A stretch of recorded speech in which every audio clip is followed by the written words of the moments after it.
आल्यावर आता हेडर व फुटरचे काम करायचे आहे. डॅशबोर्डवरील फुटरचे ऑप्शनवर क्लिक करा. तिथं तुम्हाला दोन पर्याय दिसतील, एलिमेंट आणि डिझाईन. एलिमेंटवर क्लिक करा. तुम्हाला लोगो, प्रायमरी मेनू वगैरे दिसेल. आता जुना लोगो व मेनूची माहिती तुमच्या बिझनेसप्रमाणे तुम्हाला ती बदलून लिहायची आहे. लोगो बदलण्याकरता तुमचा स्वतःचा लोगो तयार करायचा आहे. त्याकरता पहिल्यांदा पहिल्या लोगोचा साईज चेक करा व तो लिहून ठेवा. आणि आता कॅनव्हावर या आणि तिथे क्रिएट डिझाईनवर क्लिक करून कस्टम साईजमध्ये जे काही तुम्ही नोट डाऊन केलेली आहे लोगोची पूर्वीची साईज ती तिथं लिहा.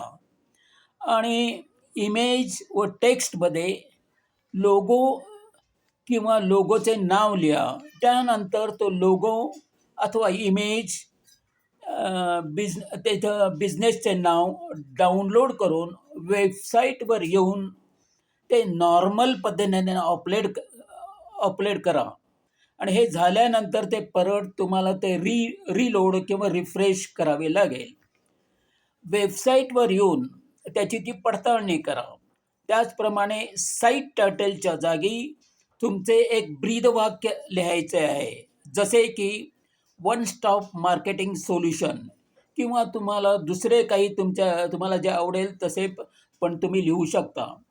आणि त्याची विजिबिलिटी तुमच्या जे काही तुमच्याकडे बाकीचे जे डिव्हाइस आहेत जसे लॅपटॉप आणि मोबाईल यासाठी त्याची विजिबिलिटी ऑन करा. वरील सर्व बदल केल्यावर प्रत्येक ठिकाणी तुम्हाला तिथं पब्लिश हे करणे आवश्यक आहे, नाहीतर त्याचा इफेक्ट वेबसाईटवर होणार नाही. आता हेडरमधील मेनूमधील बदल करायचा आहे. डॅशबोर्डवरील प्रायमरी मेनूचे ऑप्शन सिलेक्ट करा. तुम्हाला सर्व पेजेसचे नावे दिसतील. नंतर ॲड टू मेनूचे ऑप्शन दिसेल, त्यावर तुम्ही क्लिक करा. त्यानंतर सर्व 8 पेजेस ॲड झालेले दिसतील. ती रीलोड अथवा रिफ्रेश करा. आता सर्व्हिसेस हे जे काही हेडिंग आहे त्याच्या अंतर्गत हे विभिन्न सब सर्व्हिसेसचे प्रकार दिसतील. ती आता सर्व्हिस या मेन हेडिंगच्या अंतर्गत सब सर्व्हिसेसच्या रूपात अरेंज करायच्या आहेत.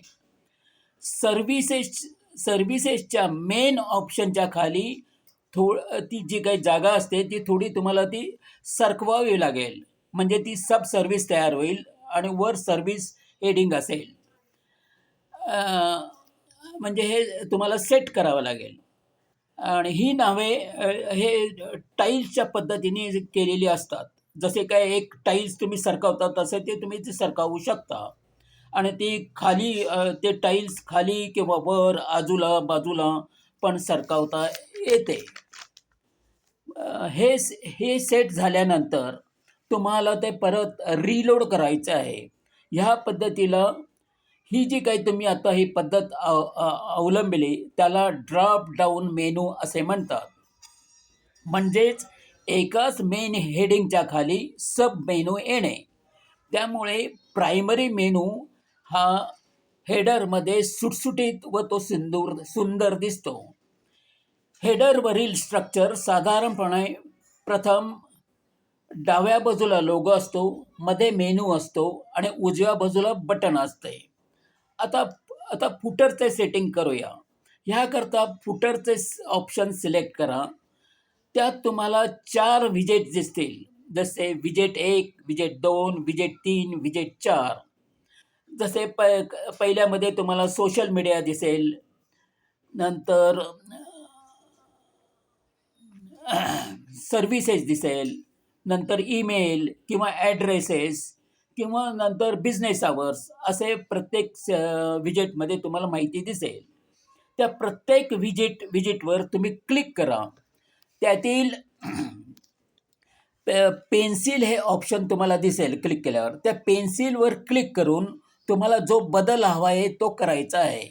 त्यातील प्रत्येक सर्व्हिसवर क्लिक करून त्याची लिंक कॉपी करून तुम्हाला डॅशबोर्डवरून येऊन लिंकच्या ऑप्शनमध्ये येऊन हॅश चिन्ह हे जे आहे ते हॅश चिन्ह काढून ती लिंक जी काही कॉपी केलेली आहे ती तिथं पेस्ट करायची आहे.